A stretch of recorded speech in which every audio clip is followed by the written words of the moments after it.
नेपाल पूरी तरह हिल चुका है क्योंकि प्रधानमंत्री केपी शर्मा ओली ने इस्तीफा दे दिया है और ये सब हुआ है 19 युवाओं की मौत और सैकड़ों घायल होने के बाद। सिर्फ सोशल मीडिया बैन से शुरू हुई लड़ाई अब नेपाल की संसद तक जा पहुंची, जहां जेनजी प्रोटेस्टर ने बिल्डिंग तक पर कब्जा कर लिया है। मंत्रियों के घर जलाए जा रहे हैं, सेना हेलीकॉप्टर से नेताओं को बचाकर निकाल रही है और राजधानी का एयरपोर्ट भी बंद हो चुका है। ओली ने अपने रेजिग्नेशन लेटर में कहा कि देश की एक्स्ट्राऑर्डिनरी सिचुएशन और कॉन्स्टिट्यूशनल सॉल्यूशन की जरूरत को देखते हुए वो पद छोड़ रहे हैं। आइए अब जानते हैं इसके पीछे की पूरी कहानी। दरअसल इस कहानी की शुरुआत हम एक वाक्य से जरूर कर सकते हैं कि जो लोग अपने ही देश के नहीं हुए वो और किसी के क्या हो। ये सवाल आज नेपाल की सड़कों पर खड़ा है।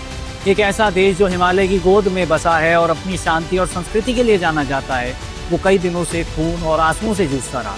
दरअसल कहानी शुरू होती है 28 अगस्त 2025 से, जब नेपाल सरकार ने एक बड़ा फैसला लिया। इस फैसले के तहत हर सोशल मीडिया प्लेटफॉर्म को नेपाल में अपना लोकल ऑफिस, एक ग्रीवियंस हैंडलर यानी कि शिकायत निवारण अधिकारी और एक कंप्लायंस ऑफिसर रखना अनिवार्य कर दिया गया। सरकार ने साफ कहा कि अगर ये नियम 7 दिनों के अंदर पूरे नहीं किए गए तो उन प्लेटफॉर्म्स को ब्लॉक कर दिया जाएगा। इसी दौरान अगस्त 2025 में नेपाल की सुप्रीम कोर्ट ने भी आदेश दिया कि कोई भी सोशल मीडिया कंपनी बिना रजिस्ट्रेशन के देश में ऑपरेट नहीं कर सकती। ये स्टेप मुख्य तौर पर मिस इन्फॉर्मेशन, फेक न्यूज और ऑनलाइन प्रॉब्लम्स को कंट्रोल करने के लिए लिया गया। फिर 4 सितंबर 2025 को सरकार ने अगला बड़ा कदम उठाया। नेपाल टेलीकम्युनिकेशन अथॉरिटी को आदेश दिया गया कि कुल 26 बड़े सोशल मीडिया प्लेटफॉर्म्स को ब्लॉक यानी कि पूरी तरह से बैन कर दिया जाए। इनमें फेसबुक, यूट्यूब, इंस्टाग्राम, व्हाट्सएप और रेडिट जैसे दिग्गज भी शामिल। यानी नेपाल ने एक ही झटके में दुनिया के सबसे पॉपुलर सोशल मीडिया नेटवर्क्स को बैन कर दिया। लेकिन क्यों?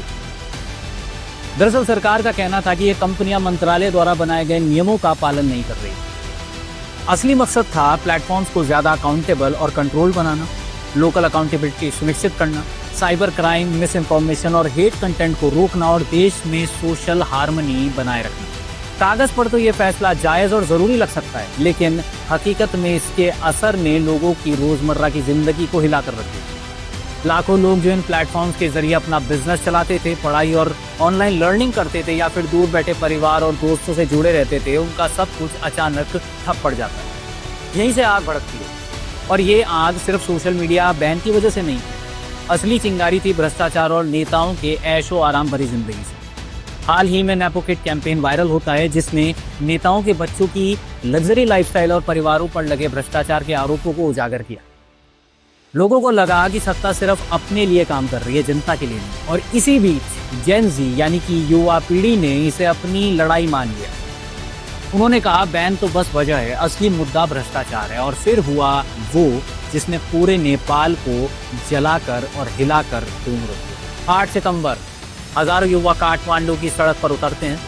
मैतीघार, मंडाला और संसद परिसर में भीड़ जमा होती है। Shut down corruption, no social media और अनबैन सोशल मीडिया जैसे नारे गूंजते हैं। कई जगह प्रदर्शन शांतिपूर्ण रहता है, लेकिन कुछ जगह हालात बेकाबू होने लगते हैं। सुरक्षा घेरा तोड़कर कुछ प्रदर्शनकारी संसद परिसर तक पहुंच जाते हैं। गुस्से में भीड़ पत्थरबाजी शुरू करती है। यहाँ तक कि प्रधानमंत्री केपी शर्मा ओली के घर भी पत्थर फेंके जाते हैं। जवाब में पुलिस पानी की बौछारें चलाती है, लाठियां बरसाती हैं, टीयर गैस छोड़ती हैं, रबर की गोलियां तक दागती हैं। और फिर सबसे बड़ा झटका तब लगता है जब असली गोलियां इस्तेमाल की जाती हैं इस प्रदर्शन को रोकने के लिए। सिर्फ कुछ घंटों में हालात बेकाबू हो जाते हैं। कम से कम 19 लोगों की मौत हो जाती है और 100 से ज्यादा लोग घायल हो जाते हैं। कुछ अस्पतालों का कहना है कि घायलों की गिनती 300 तक पहुंच सकती थी। सड़कों पर अफरा तफरी मच जाती है, लोग चीखते रहते हैं, दौड़ते रहते हैं और राजधानी समेत कई जिलों में देखते ही देखते कर्फ्यू लगाना पड़ता है। इतने बड़े जन दबाव और खून खराबे के बाद सरकार को बैकफुट लेना ही पड़ता है। सोमवार देर रात इमरजेंसी कैबिनेट मीटिंग बुलाई जाती है और सोशल मीडिया बैन को वापस ले लिया जाता है। प्रधानमंत्री ओली दुख जताते हुए कहते हैं कि हिंसा स्वार्थी तत्वों की घुसपैठ की वजह से हुई। उन्होंने मृतकों के परिवार को मुआवजा और घायलों को मुफ्त इलाज देने की घोषणा भी की। वहीं गृह मंत्री रमेश लेखक ने इस्तीफा दे दिया। अब अगर देखा जाए तो जेन जी और सरकार की क्या गलतियां हो सकती हैं, अगर हम इन मुद्दों पर बात करें तो हमारे सामने 2 विकल्प आते हैं। पहला, सरकार ने जनता की आवाज दबाने के लिए एक कठोर और जल्दबाजी वाला कदम उठाया। सोशल मीडिया पर बैन लोकतंत्र को दबाने जैसा लगा इस जेन जी जनरेशन को। वहीं जेन जी और युवाओं ने अपने गुस्से को शांतिपूर्ण विरोध तक सीमित नहीं रखा। संसद पर धावा बोलना, पुलिस पर पत्थर चलाना और हिंसा, ये लोकतांत्रिक आंदोलन का तरीका तो नहीं। लेकिन सोचिए, क्या ये सही है कि जिस सरकार को आप खुद चुनते हैं उसके किसी एक फैसले जो देश के हित में लिया गया था या लिया जा सकता था, उस पर आपको जरा सा भी विश्वास नहीं होता? आज के समय में मिस इन्फॉर्मेशन, ऑनलाइन फ्रॉड और साइबर क्राइम इतने बढ़ चुके हैं कि लोग अपनी मेहनत की कमाई और इज्जत को पल भर में मिटते हुए देखते हैं। हमारा टाइम्स आज सबसे प्रीशियस है, लेकिन दिन भर रील्स देखना, माइंड को डाइवर्ट करना, गलत इन्फॉर्मेशन को ग्रैब करके उसे आगे फैलाना, हेल्थ को इग्नोर करना और फिर डिप्रेशन का शिकार हो जाना, ये सब हमारी ही जिंदगी को नुकसान पहुंचा रहा है। जेन ज़ी, जिसे हम फ्यूचर मानते हैं, उनसे उम्मीद है कि वो देश के डेवलपमेंट में की रोल निभाएंगे, लेकिन अफसोस कई बार यही जनरेशन इस बात को समझ नहीं पाती। वे ऐसे फैसलों को पर्सनली लेकर सड़कों पर उतर आते हैं और गुस्से में अपने ही देश की प्रॉपर्टीज को नुकसान पहुंचाना शुरू कर देते हैं, जिनमें उनका खुद का 1 रुपया भी इन्वेस्ट नहीं होता। देखते ही देखते एक सिंपल प्रोटेस्ट इतना हिंसक बन जाता है कि 19 से ज्यादा लोग मारे जाते हैं और 300 से ज्यादा घायल हो जाते हैं। तो अब सवाल ये है कि क्या ये हमारा पेशेंस है? क्या यही हमारे देश के प्रति देशभक्ति है? और क्या यही आज की जेन ज़ी की सोच है, जिनके बारे में हम उम्मीद करते हैं कि कल का फ्यूचर इन्हीं के हाथों में होगा? शायद हमारी ये सोच बिल्कुल गलत साबित हो रही है। जेन ज़ी का कहना कितना सही है या नहीं, ये तो आप हमें कमेंट बॉक्स में बताएं। लेकिन उनका कहना ये है कि हम जेन ज़ी सिर्फ सोशल मीडिया का बंद होना नहीं रोकना चाहते। हम एक सिस्टम, एक सोच और एक पुरानी व्यवस्था के खिलाफ खड़े हैं।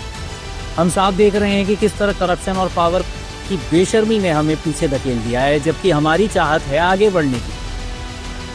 हमें कहा जाता है कि सोशल मीडिया हमारी टाइम वेस्ट करता है, लेकिन यही प्लेटफॉर्म हमारी आवाज़, हमारी आइडेंटिटी और हमारी किस्मत को शेप करता है, और जैसा कि अभी तक करता भी आया है। जब हमारा फ्यूचर और हमारी आवाज़ दबाई जाती है तो हम सड़क पर उतरने को मजबूर हो जाते हैं। पर याद रखिए, हम सिर्फ प्रोटेस्ट नहीं कर रहे, हम अपने देश से अकाउंटेबिलिटी, ट्रांसपेरेंसी और इज्जत मांग रहे हैं। आज नेपाल एक गहरे संकट से जूझ रहा है। अब सवाल ये है कि इस हालत का जिम्मेदार कौन है? क्या नेपाल की सरकार अंदर से ही करप्टेड और हॉलो थी, जिसकी वजह से इतना बड़ा हादसा हुआ?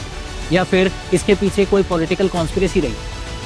या वो लोग थे जो कभी भी सरकार को ठीक से चलने ही नहीं देना चाहते? इनमें से कुछ भी हो, लेकिन एक बात तो तय है, अगर करप्शन हुआ है तो ये सिर्फ नेपाल के लिए नहीं बल्कि बाकी देशों के लिए भी एक सीख है, क्योंकि जनता ही असली ताकत। आवाम तुम्हें कुर्सी पर बैठा सकती है, अगर तुम गलत निकले तो वही आवाम तुम्हें दौड़ा दौड़ा कर नीचे भी उतार सकती है। तो अब सवाल आपसे है, आप इस वीडियो को देखकर क्या सोचते हैं?